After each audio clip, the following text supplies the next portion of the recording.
And we're live. Hi. Ariel Bernstein. Yes, hi Mel. It's so absolutely incredibly wonderful to have you on the show. I've been trying for years to catch your attention. Oh, Um, yes, I showed you my red balloon, didn't help. And you showed what? I showed you my red balloon, it didn't work. And I showed Oh, you my sock with a star in a perfect hole. But if you're persistent, then good things happen. that's Uh, true. It's true. and we're going to talk about your persistence because I think you are one of the most incredible picture book authors out there, Oh, thank and you. and I'm dying to know how it happened. So I was so excited to say hello. I forgot to tell everybody that I'm Mel Rosenberg, and I'm the host of the Children's Literature Channel of the New Books Network, and we are coming to you live from Tel Aviv and somewhere in the Eastern United States. Yes. And our guest is the wonderful picture and chapter book author, Mhm. Ariel Bernstein. That's almost a Israeli sounding name. If I call Yes. you Ariel by Yeah. accident, it's because I have a granddaughter named Ariel. Oh, you Um, do. Oh, yeah, wonderful. which is it would be a good reason to get your books published in Hebrew in the Holy Land. Yes. And Hopefully then, one day. yeah, God willing, as they say. Yeah. So we're here to celebrate your recent book, and I mean really recent. Yes. So why don't you go first? Oh, okay. I see what you did there. Yes. So this is my recent book. It just came out June 13th. You Go First. It's the second book I have with illustrator Mark Rosenthal. I just am in love with his work. I think he's so talented. I have to say, I just feel like I've had the best luck with illustrators. Uh, he just has like these little details, little nuances. That every time I look at this book, it just makes me smile looking at his art. So I just feel really lucky to have these two books with him. We actually have a third coming out, I think, next year. So that's pretty cool. And it's about Cat and Duck, two very good friends who go to the playground and they're expecting to go on their usual slide, which they love. But there's a new slide and look at this slide that he drew. My goodness, he captured it so perfectly. It's big and it's curvy, and Duck is like, whoa, she's so excited to see this big curvy slide. And Cat has a little bit of a different attitude towards this big curvy new slide, but he doesn't really want to come out and say it right away. And so he tries to suggest alternatives to Cat and to Duck, and Cat tries to, prolong them actually getting on the slide. And it becomes very clear, especially through the art, that Cat is a little scaredy cat with this big new slide. And one of the details that I love, let me see if I look at this. So you have scaredy cat, and he's got a lion on his shirt. I love you have this brave lion on the scaredy cat shirt, which I just thought was the coolest detail. Don't close the book. Oh, Read us some of it.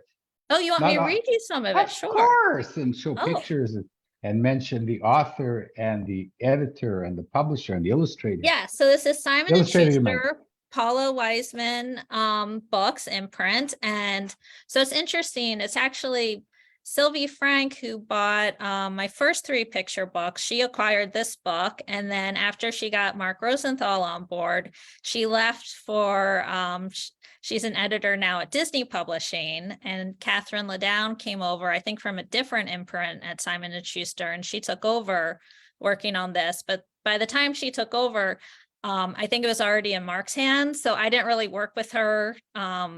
I don't think the text was really changed at all. So it's funny. Sylvie bought it, but and got Mark on board, and then Catherine took over. And so now I've been, whenever something comes up like a review or something, I hear from Catherine, very cool news. But I'll start reading a bit. So Sure. what? Yes, Oh, go ahead. okay. You Cat you and go Duck. first. Yes, thank you. Cat and Duck, two very good friends, arrived at the playground. They wanted to go on the slide. I love the slide. Me too. As you can see, I don't like to use dialogue tags a lot, which Mark has been great about, because I realized kind of later it actually makes it a lot harder for an illustrator when you don't use dialogue tags. So I was very lucky that he ended up being okay with that. But something was different. It's a new slide. It is a new slide. So you can already see their expressions, very different. I love that tiny nod to Mo Willems there. Oh, what nod? Oh, I'll tell you later. Okay. I love your writing. I love it. I love it. Oh, thank you. The slide was bigger. So exciting. Too exciting. The slide was curvier. More fun.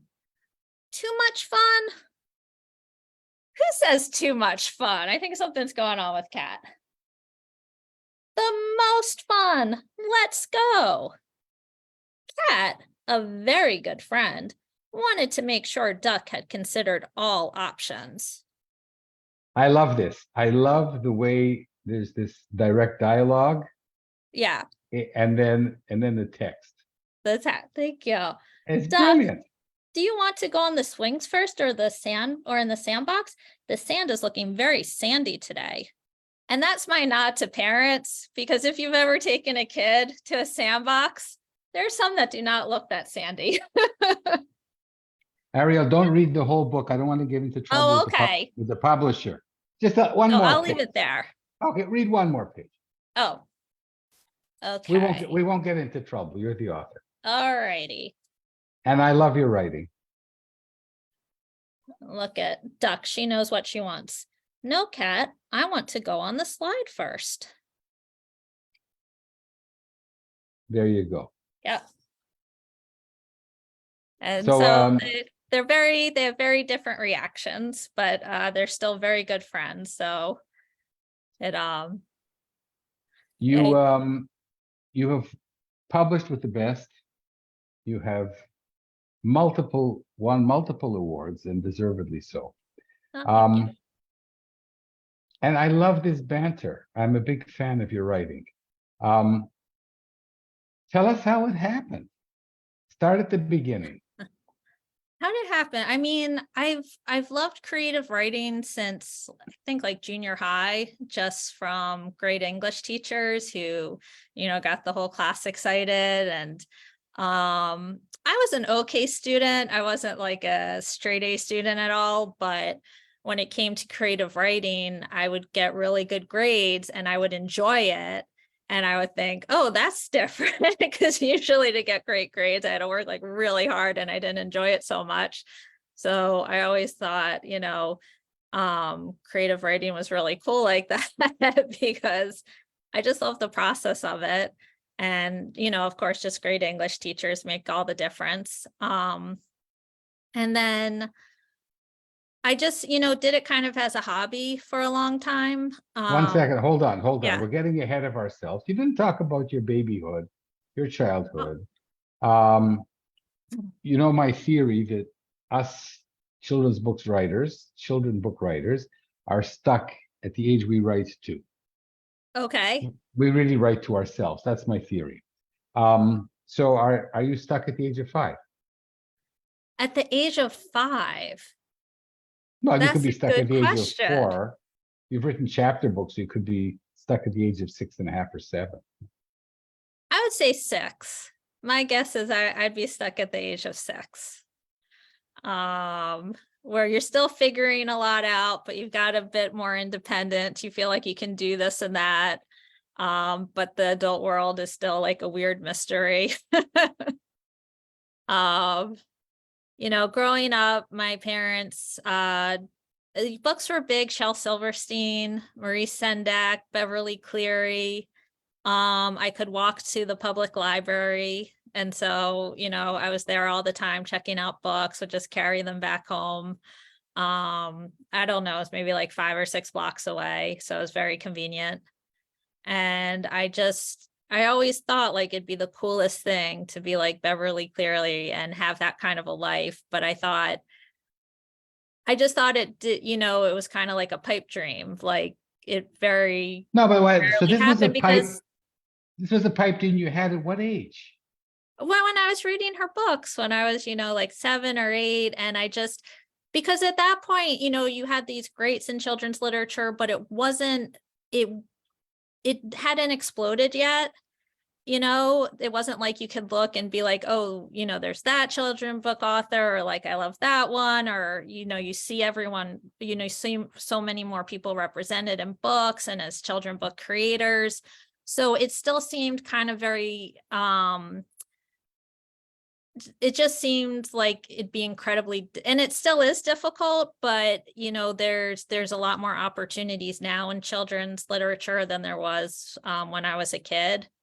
So I just never even thought of it as a possibility that it could possibly happen. And so when I actually started writing later, there's SCBWI and everything. Well, now It's now not that you're I, getting ahead. Now you're getting ahead oh, of yourself. sorry. We're now. That's my job. Yeah. I'm your traffic cop. So take us now. So you've written in high school and you love writing, and you have a pipe dream since the age of 7, which I rarely hear Mhm. from authors, that like at the age of 7, like I grew up on Ludwig Bemelmans and Madeline, and I never thought of writing a Madeline. So you had this pipe dream from the age of 7, Yep. and then you started writing in high school. Did you write for young children? No, I wrote to my age group. I Okay. wrote to like myself. As a teenager, you're very, self-focused, I guess is the way to put it. Which is okay. Yeah. And after high school? After high school, I didn't take it so seriously. I wasn't quite as focused on it. I definitely lost, every once in a while I'd write like a short story or something. But I definitely, I was not, I didn't think of, excuse me, I didn't think about writing as much as I used to when I was younger. Before I pre-kids, I didn't think of, what authors did or that kind of world very much. Okay, but what did you study before you had kids? Anything? Well, in college, I studied history, and then I worked first as a paralegal and then in human resources. And, just I lived in New York City and Manhattan and then Brooklyn. I was just kind of focused on living my life. And, I don't think I really had any big pipe dreams at that point. I was just kind of happy being there. And my 20s, I had a good time in my 20s, just figuring out my independence and just enjoying having a job and all that stuff. And then what happened? And then got married to my wonderful husband, and we had 2 children. And so of course I went back into the children's book world and realized like, wow, there are a lot of options that weren't there when I was a kid. I mean, we got some of the classics, but I absolutely love going to the bookstore and the library. It just seemed like there were just so many cool books out there that I hadn't been aware of. And I just kind of fell in love with reading them to my kids and Can you name a few? Can I name a few? Well, one of the ones that had a big impact on me was Amy Dykman's books. Boy and Bot was one of my son's favorites, and it became one of my favorites too. And it was one of those books that made me think of, kind of inspired me to start thinking of my own stories. And I started to write a bit, and I realized I don't know what I'm doing. Like, because I could see what I've written, and I would see the text in the picture books, and it was quite different. And, I just didn't know like how to figure out how to write picture books. And so I wrote Amy through her website the majority of it was about how much my son loved her books, just because I wanted to. You're so kind. Yeah, well, I mean, it Well, really made a difference. that's a Yeah, very generous. Are you a generous person? I That's so hope so. kind of you. That's so I hope kind of so. you. I mean, that Okay, was so, the biggest thing at the time was just because you want your kids to love reading. And so when they get into certain books, it just like makes you so happy. And so most of the email was about that. And at the very end, I just started like, do you have any advice for someone, interested in writing children's books? And she was the sweetest. She wrote back this whole email. She said, definitely think about joining SCBWI, which I had never heard of until I wrote her. And she sent him this thing of little book goodies and stuff. It was the coolest thing. So I will forever love her for that. In addition to just being such an admirer of her work. And so I thought, oh, let me look into SCBWI, and I started online to get into that world. And I realized there's this whole book world on Twitter and Facebook. And I started just online meeting other writers, which was really cool. And, realized like something that's really helpful is critique partners. And I ended up going to a conference in New York, which for me was like picture book writing 101. It was all this information I learned at that conference what's is that? This was online. the Yeah. New York meeting of Yes. SCBWI. What year Yes. was that? I think it was 2015. I see Mhm. I'm not good with dates. I think it was 2015. And I just learned so much in that one weekend. And the thing is, I've since kind of learned all the stuff I learned is online somewhere for free. So, you don't have to go to these conferences. It was just helpful in learning it very quickly. Because I didn't even know the basics. I didn't know about, expected word count or how important it is for like the kid-like character to be the one to solve their own problems. All these basics that seem very common sense now. I needed to learn that. Now, okay, but here's the incredible thing that Mhm. I think that most writers suffer from, and including me, until I went to the SCBWI New York meeting in 1 year after you. Okay. And that was, oh, I'm a really good writer. Why am I not discovered? Why doesn't everybody know about me? Can anybody teach me about writing a story for children? How simple can that be? Right? And then you have what we call the oy vey moment, right? Of realizing you don't write that well. But you just said that you knew that you have this self-awareness that most other authors don't have, that you were able to compare your text Yeah. with your favorite children's books and Mhm. say, I'm not up to scratch and I don't know why. Yeah. Wow, that's incredible. I mean, it still happens. Like, I'm very proud of myself in my writing, but I'll go to the library. I'm always looking, I want to see what's out. And, I'll read books and I'll be like, this is incredible. I could not write this. I want to understand how, let me like study this because it's just a different kind of writing and like how they got that humor in there, how they got that twist ending. It's it's just a constant learning. I don't think you ever stop because there's always just so many talented authors, so many that aren't even published, and it's like, why not learn from them and try to get better. Well, the chance of getting published as a children's author is less than 1 in 1,000. Yeah. How did you do it? How did I do it? I mean, other than being a terrific writer, but Thank you. um how did I do? It was really the lessons from that first conference.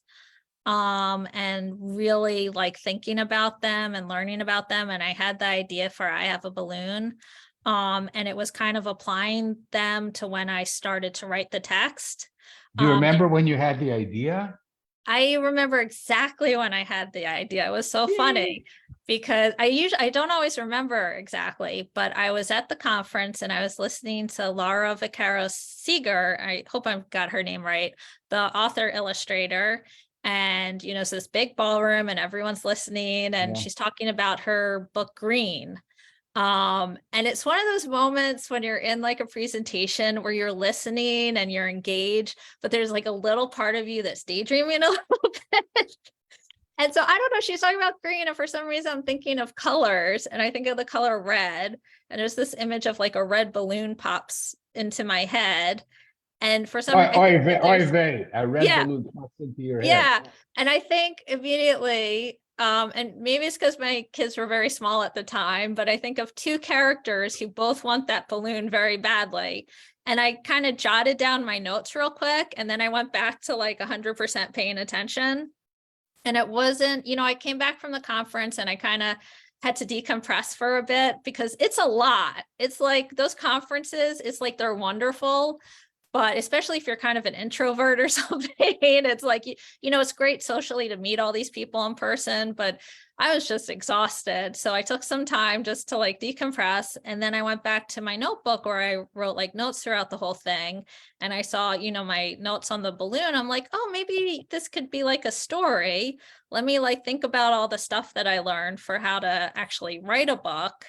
And so I had all of that knowledge in my head when I started to try to figure out the story. And then And then I queried agents. I did as best I could to. well, you I didn't think it have was a like critique. You had a critique group. You had partners. Oh Critique yeah, I partners. had critique group, and got feedback on it. And some of the feedback, it's all very polite and nice, but it was because it's all dialogue. Some people didn't like that, which was interesting, but it's good to hear. But I also just felt as an author, like I think I want to try it all dialogue when I when I query this. I just want to see if an agent kind of gets it.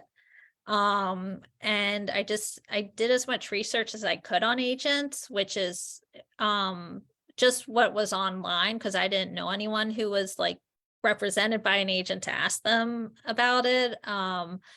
And so I tried to look at interviews. I went to websites to see if they were even open to submissions to like just manuscripts, because there are some who, want author illustrators. And I queried it. And my first agent, she got in touch, and she said, I like this. Would you consider changing the very ending though? And I'm always about improving a manuscript. And so as long as I feel like it's making it better, I'm totally fine with revising. And so I was like, yeah, I'll look at that. And I changed the ending. I was like, this is better. That was a great suggestion. And she thought it's ready to be submitted. And I forget how long it took. It might have been a couple of months before we got an offer from Sylvie Frankett, who, yeah. We go back. Yeah. Okay. I skipped something. So, you skipped, yeah, big time. Yeah. So one of the reasons that I know that you're a very generous person is that you have shared your query letter. Oh, yes, yes. With the whole community, which is rarely done. Yeah. By authors. And you want to tell me that you were picked up by the slush pile out of nowhere by an agent. How exciting was that to get a yes? It was so exciting, because you don't statistically, it might not happen, or it could take a lot longer. So Statistically, it happens 100 years after you die, statistically. Yeah. So that was just incredible. And that the agent like got the work and was excited about it. It meant the world. It was like, wow, this it was a wonderful moment. And like I still knew and it's that such a great story. Yeah.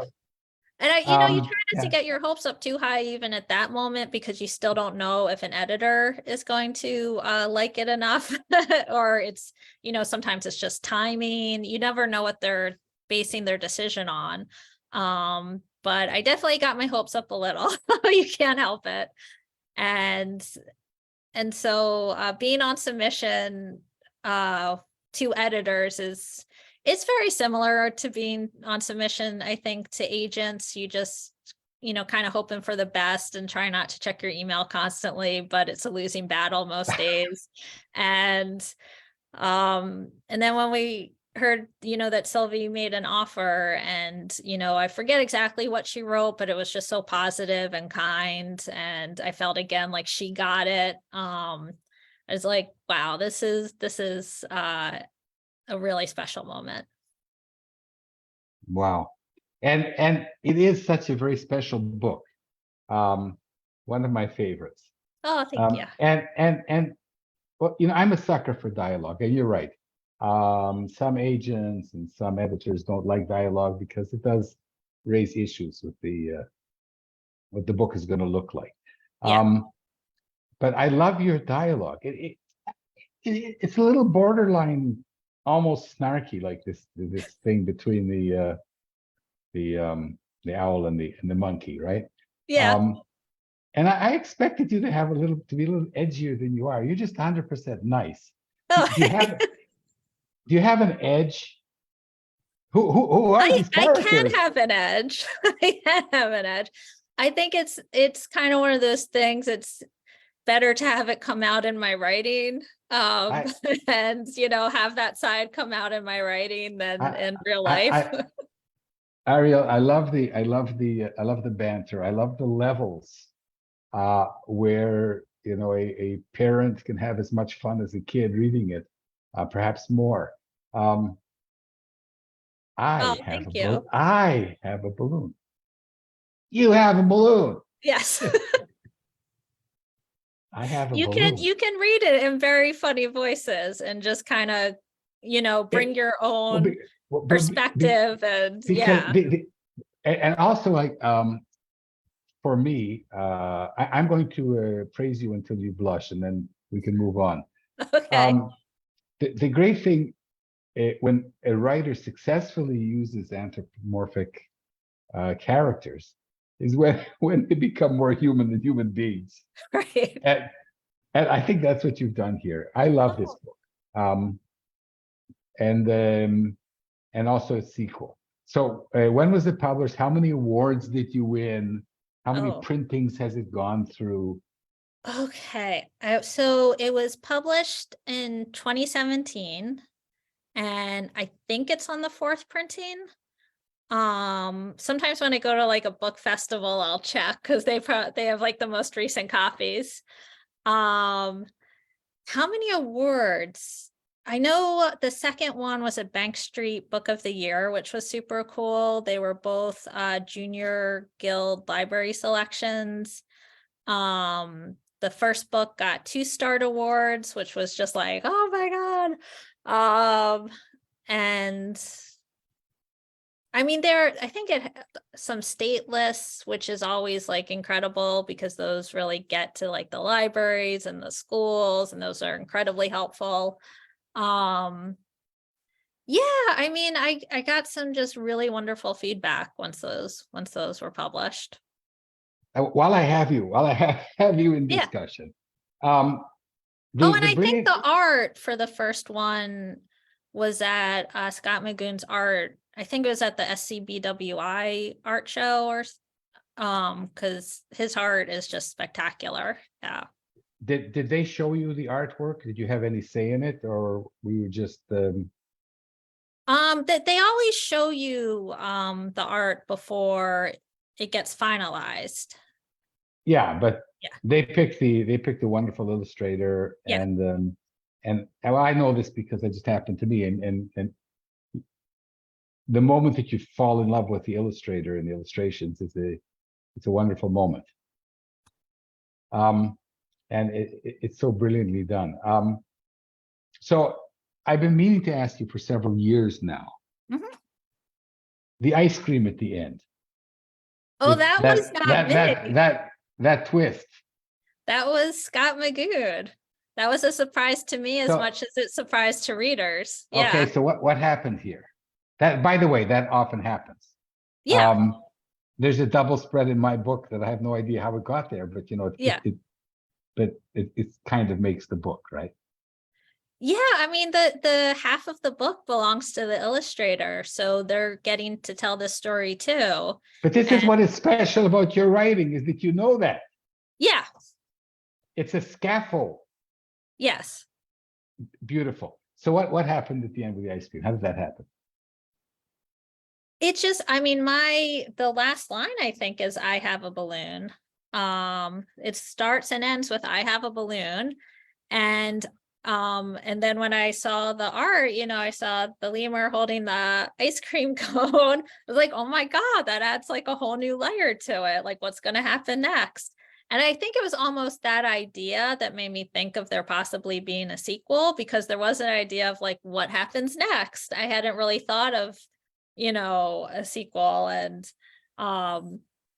obviously the lemur and the ice cream are not there's characters in the sequel.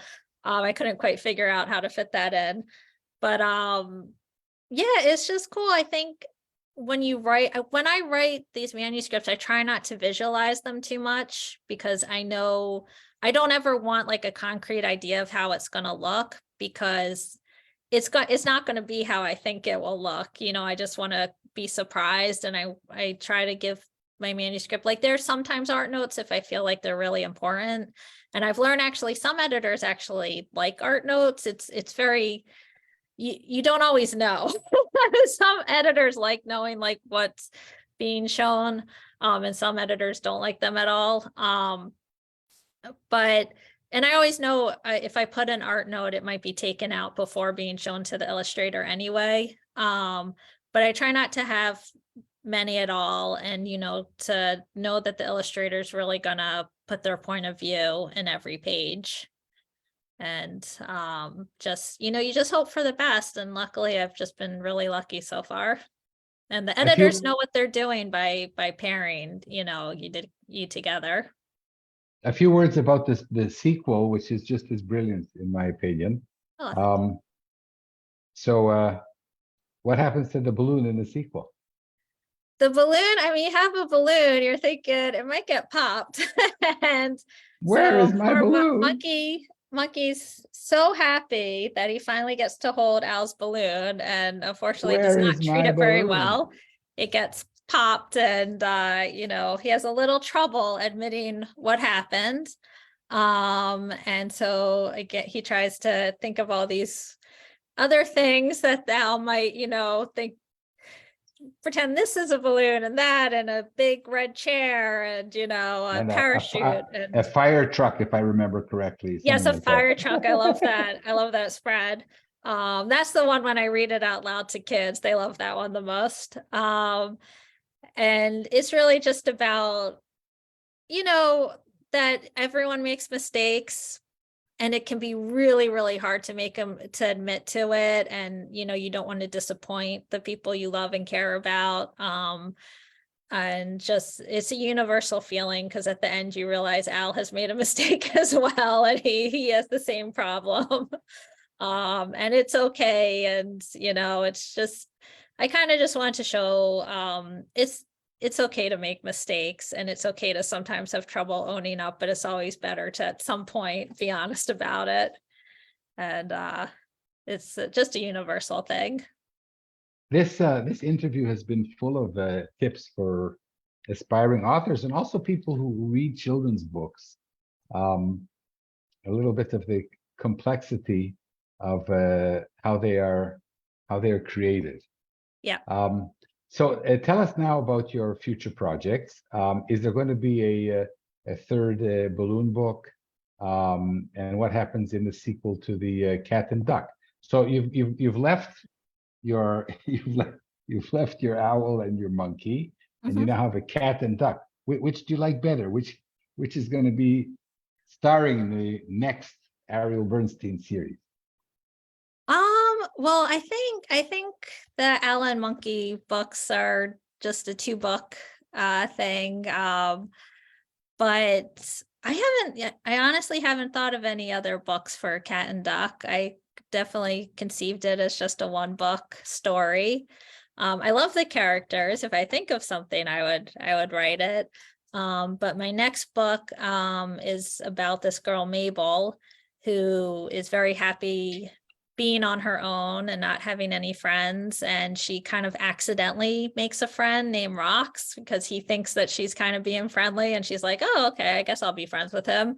And she realizes she really does like being friends with him. And then she kind of, in her antisocial way, makes a mistake. And instead of compromising or kind of realizing that he is feeling, she's like, yeah, I'm fine again, not having any friends. And it's kind of her journey and discovery of, how friendship can be really important and what it means to be a good friend. And sometimes it takes a little work.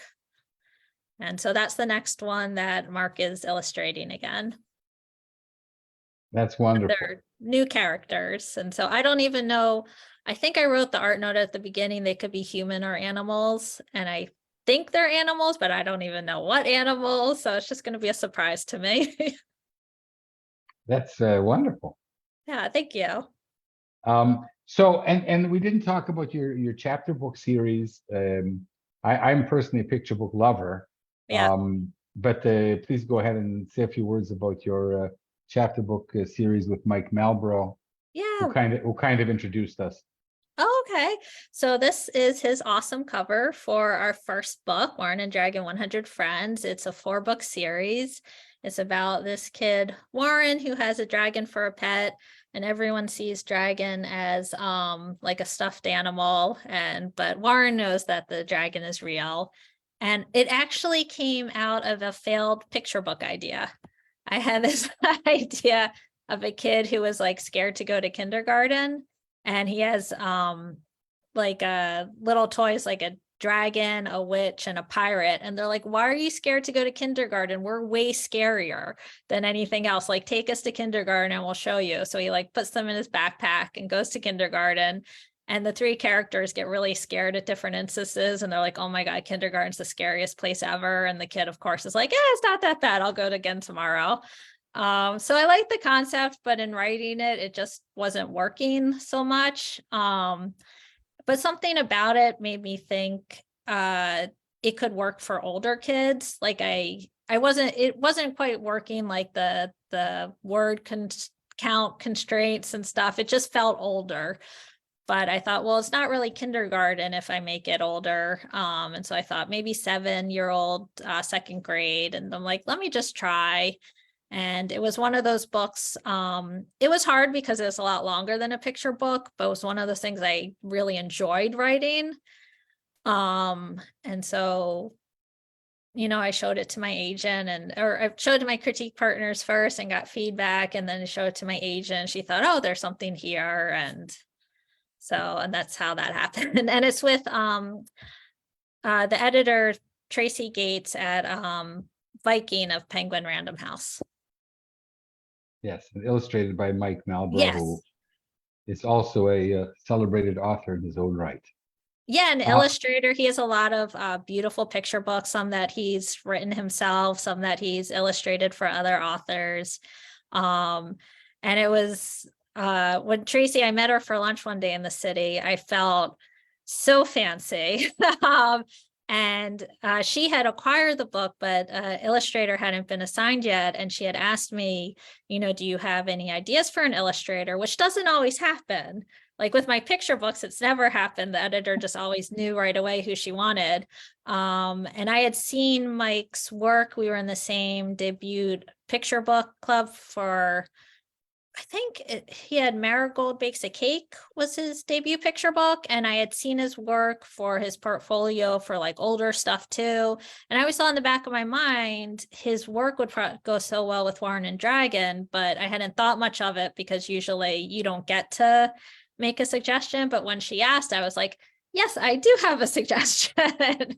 And I gave her his name. And I think when I went back home, I texted him like, are you okay that I gave your name for this chapter book? Because I didn't even know if he'd be interested in chapter books. And he's so nice. He's like, yeah, sure. Why not? And then I heard later, that they made an offer and he accepted. So this has been an incredible interview. Do you have any other suggestions that you want to share for authors, aspiring authors? You have a wonderful way with words. Oh, thank you. And you take subjects that